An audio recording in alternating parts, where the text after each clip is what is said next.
Job 31. I made a covenant with mine eyes. Why then should I think upon a maid?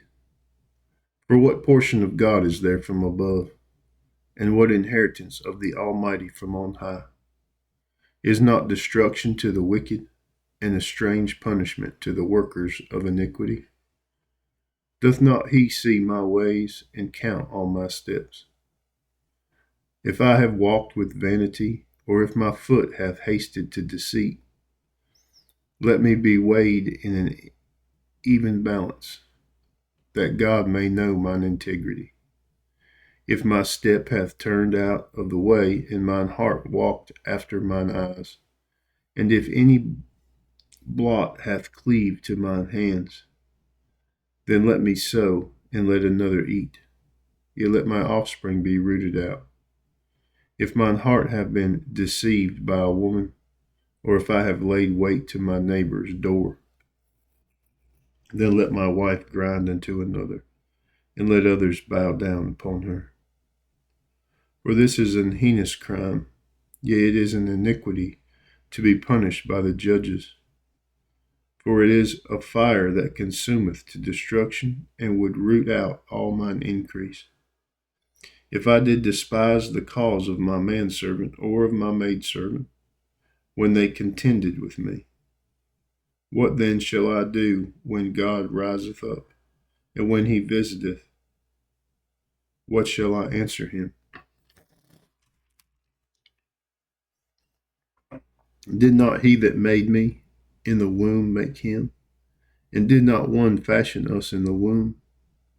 If I have withheld the poor from their desire, or have caused the eyes of the widow to fail, or have eaten my morsel myself alone, and the fatherless hath not eaten thereof. For from my youth he was brought up with me, as with a father, and I have guided her from my mother's womb. If I have seen any perish for want of clothing, or any poor without covering, if his loins have not blessed me, and if he were not warmed with the fleece of my sheep, if I have lifted up my hand against the fatherless, when I saw my help in the gate, then let mine arm fall from my shoulder blade, and mine arm be broken from the bone. For destruction from God was a terror to me, and by reason of his highness I could not endure.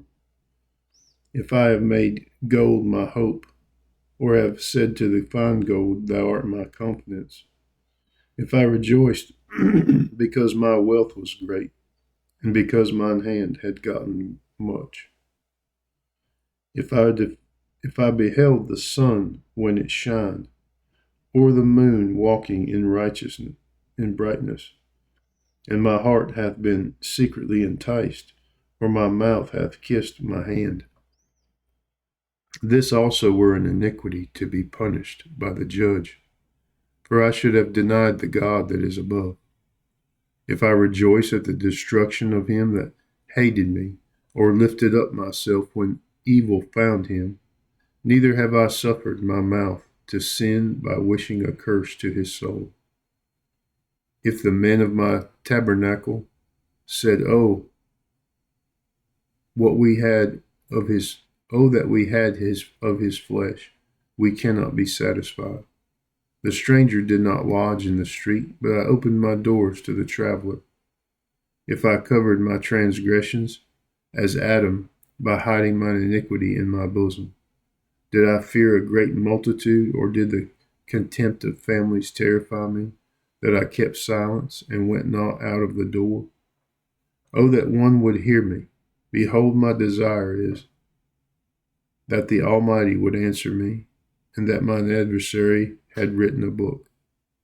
Surely I would take it upon my shoulder, and bind it as a crown to me. I would declare it unto him, the number of my steps, as a prince would. I go near unto him. If my land cry against me, or that the furrows likewise thereof complain, if I have eaten the fruits thereof without money, or have caused the owners thereof to lose their life. Let thistles grow instead of wheat, and cockle instead of barley. The words of Job are ended.